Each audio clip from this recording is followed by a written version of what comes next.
Life is full of unexpected twists. And sometimes, the people we trust the most can break our hearts in the most unimaginable ways. This is the story of a woman who discovered a betrayal so deep that it threatened to take everything she had built. From financial deception to emotional turmoil, she was forced to face the truth and rebuild her life from the ground up. Join us as we dive into a powerful tale of resilience, self-discovery, and the strength to rise above the lies. Subscribe to Life Stories to begin today's journey. It began like any ordinary day. The sun streamed through the kitchen window, casting long, warm streaks of light across the wooden floor. My husband, Evan, and I had spent years creating this home, a Victorian fixer-upper in the heart of Portland that we had lovingly restored together. Every inch of the house told a story of our shared efforts, sweat, and dreams. It was supposed to be our forever home, the place where we'd grow old, raise children, and build a life filled with warmth and comfort. That morning, I had no idea that the life I had carefully built was about to crumble. Piece by piece, before my eyes. The phone call came just as I was pouring my coffee. The voice on the other end was calm, professional, but there was an underlying urgency that made my heart skip a beat.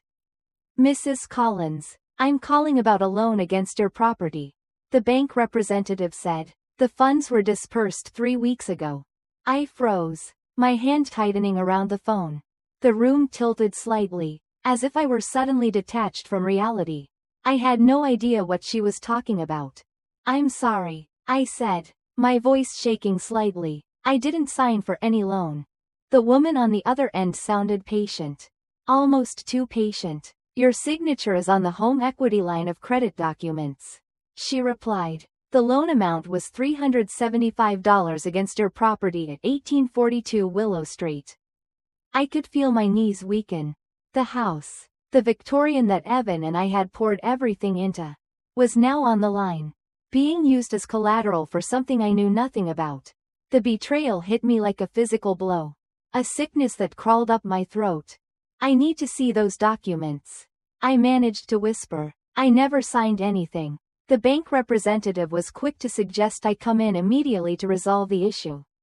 But as I hung up, I knew deep down that something was terribly wrong. I felt a cold knot tighten in my stomach as the familiar thought crept into my mind. The person I trusted most might be the one responsible for this. Evan and I had met in architecture school, both passionate about design, but our interests always seemed to complement each other perfectly. While I focused on interiors, he pursued commercial development. Our combined talents had allowed us to restore this old house, to breathe new life into it. It was supposed to be our symbol of a future we were building together. But now, everything I had believed in was crumbling. I turned to the shared desktop computer, hoping to find some trace of financial documents or communication from Evan that might explain this mess. Instead, my eyes landed on an email he had left open, unattended, something he never did. The subject line caught my attention: "Closing documents. Condo closing scheduled for Friday." My heart skipped a beat. A condo? I opened the email, but before I could read more, I noticed that the message had already been marked as read and moved to another folder. I couldn't find it again. Who was this woman? Rachel Brooks. And why was Evan closing on a condo? My head spun as I tried to piece the information together. Just as I was about to search further, I heard the familiar sound of Evan's key in the front door. He was home. I quickly closed the email and turned to face him, my heart racing. He greeted me with a smile and a kiss on the cheek. But something in his eyes made me hesitate. It was a fleeting moment, a flicker of alarm that quickly masked itself behind his usual charm. "Hey, babe," he said, loosening his tie. "How was your day?" I forced a smile, trying to hide the storm brewing inside me. "Interesting," I replied carefully, searching his face for any sign of guilt. "The bank called. Something about a loan." For a fraction of a second, I saw his expression falter. It was so quick that I almost wondered if I had imagined it. But I didn't. In that instant, I knew with devastating certainty that this was no simple mistake.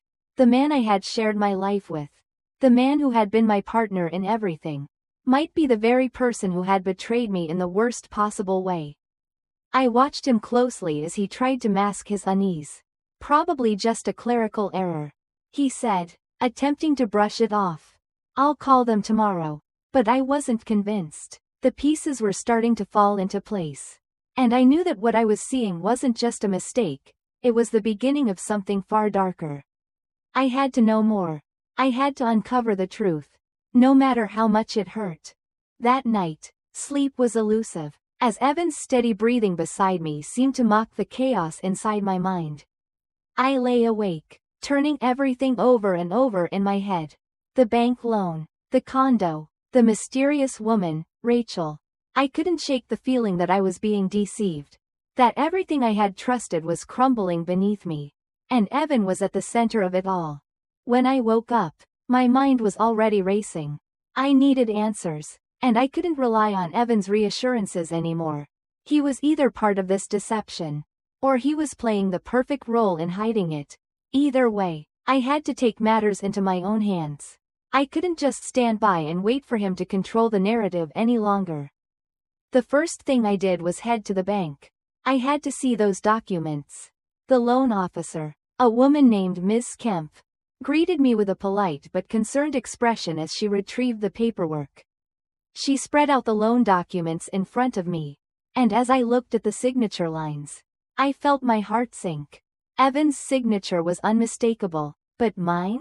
Mine was a poor imitation, a shadow of what it should have been.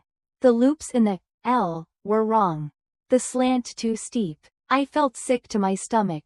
This isn't my signature, I said firmly, pointing at the document. I never saw these papers. Ms. Kemp's face grew troubled, but she defended the authenticity of the documents. Your husband brought them in, she said, her voice defensive. He said you couldn't come in because of work commitments. And we confirmed the details by phone. We did call the number on file. The number she had called, though, wasn't mine. It was a number I didn't recognize. I could feel the walls closing in on me. The lie was becoming too big to ignore. Where did the money go? I asked, my voice surprisingly steady despite the turmoil swirling inside me. Ms. Kemp hesitated. She couldn't tell me right away. But as I pressed her, I made it clear that this was fraud involving my name and property. She eventually relented and turned to her computer. After a few clicks, she gave me the information I needed. The funds were wire transferred to Northwest Escrow Services, she said, her voice tight with tension. On April 12th, it was for a property purchase. The pieces clicked into place. The condo, the one I had seen mentioned in Evan's email, was real, and the loan had been used to fund it. Not for our future, as he had always promised, but for an escape plan. A life built with someone else. I left the bank in a daze. As soon as I stepped outside, my phone buzzed with a message from an unknown number. My fingers trembled as I opened it. Viewing the property today. It's perfect. Thanks for making this happen for us. Jay. Jay? Who was Jay? I stared at the screen. The final piece of the puzzle falling into place. There was no mistake, no misunderstanding. Evan had been using our home, our money, to build a future with Rachel. And he hadn't even bothered to hide it well. The world around me seemed to spin as I considered what to do next. I could feel the anger rising inside me. But I knew that confronting Evan now, with only partial knowledge, would give him a chance to explain, or, worse, cover his tracks. No, I needed more proof, more certainty before I took the next step. So instead of calling him, I did something I hadn't planned on. I typed a simple text. New phone. Who is this? The reply came almost instantly. Very funny. Blake. It's Rachel. Still meeting at the condo at 2? The name sent a shock through me. Like a jolt of ice water. Rachel. The woman who had stolen my husband, my life, and my future. I set my phone down. Trembling. My mind a whirlwind of emotions. The life I thought I had with Evan was gone. Replaced by a bitter truth. It was a truth I was still struggling to fully accept. I had spent years loving a man who had been living a lie right beside me. But now, I would be the one to decide how this story would end. The days that followed were a blur of frantic activity and sleepless nights. I couldn't escape the gnawing feeling of betrayal that had taken root in my chest. Every step I took, every decision I made, felt like I was walking through a fog. But I couldn't let myself be consumed by the emotions. Not yet. I had to be methodical. Precise, just like the way I design spaces. I had to create a plan. A strategy to get the truth out and protect myself before Evan had a chance to cover his tracks. The text from Rachel had shattered any remaining doubts I had. The condo, the loan, everything, it was all true. Evan had lied to me, manipulated me, and used me, but now, I had to face him.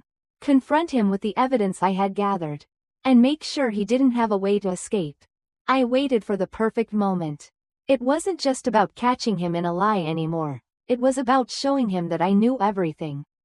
That his deception had nowhere to hide. I wasn't going to let him twist the narrative or play the victim.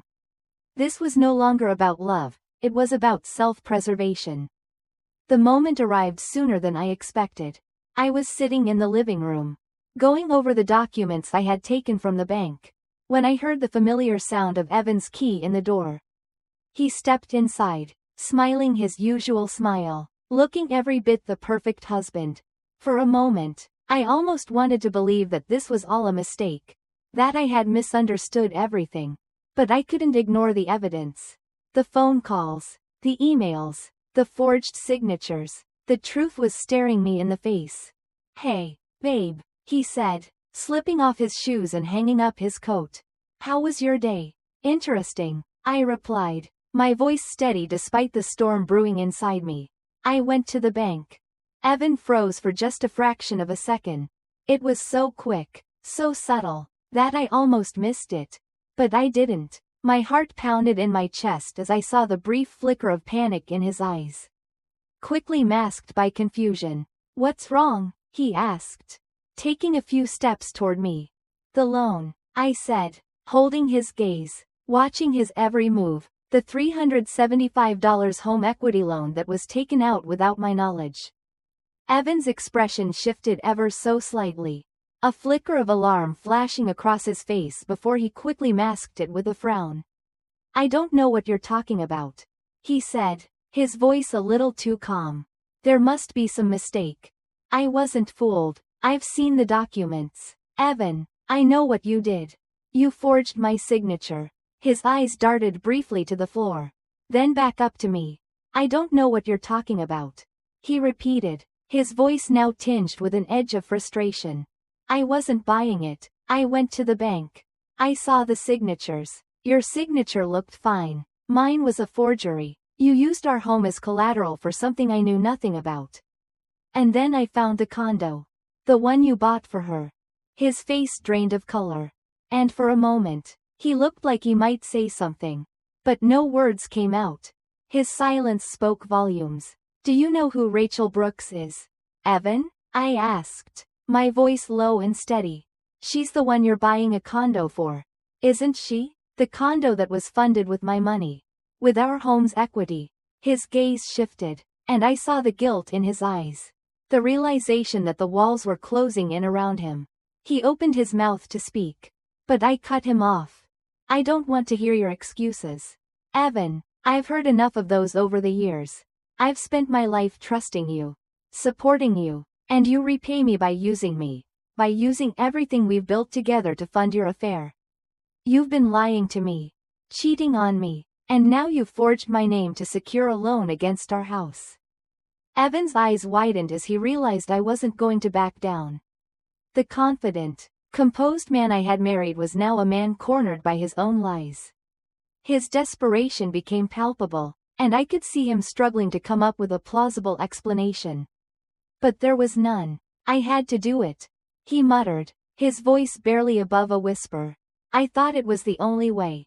I shook my head. "The only way to what, Evan? To destroy everything we built? To destroy me?" I could see him sinking, his facade cracking piece by piece. "It wasn't supposed to go this far," he said, his voice breaking. "I never meant for it to hurt you.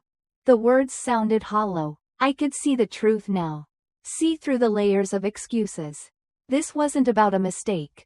This wasn't about anything that could be fixed with a simple apology. It was a betrayal of the deepest kind. And now you're plotting my death, I said, my voice cold and unwavering. His head snapped up, a look of confusion on his face. What are you talking about? He asked, his voice barely above a whisper. The search history on your computer.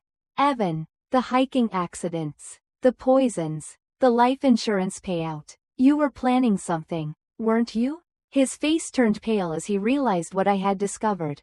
The room seemed to close in around us as the weight of his actions finally dawned on him. The life I had thought I was living, the marriage I had believed in, had been a lie all along. And now, it was time to face the consequences. In the aftermath of the confrontation, everything I once knew about love, trust, and marriage seemed to have shattered beyond repair. Evan's expression was one of disbelief. But I no longer cared about his lies or his desperate pleas for forgiveness. His actions had cut too deep. The person I had married, the man I had built my life with, was now a stranger. As I stood there, resolute in my decision, I realized that while this chapter had ended, it was not the end of my story.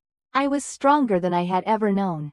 With every piece of evidence I had gathered, with every choice I made to confront the truth, I had reclaimed control of my life. The house that had once been a symbol of our shared dreams would now be a symbol of my resilience. I filed for divorce and moved forward with the fraud investigation, knowing that it was a necessary step to protect myself. The bank's involvement, the legal measures, the restraining order, it was all part of ensuring I would never again be deceived. Never again have my future stolen from me. Though Evan's world crumbled around him, and his actions led to criminal charges, my own path was one of empowerment and healing.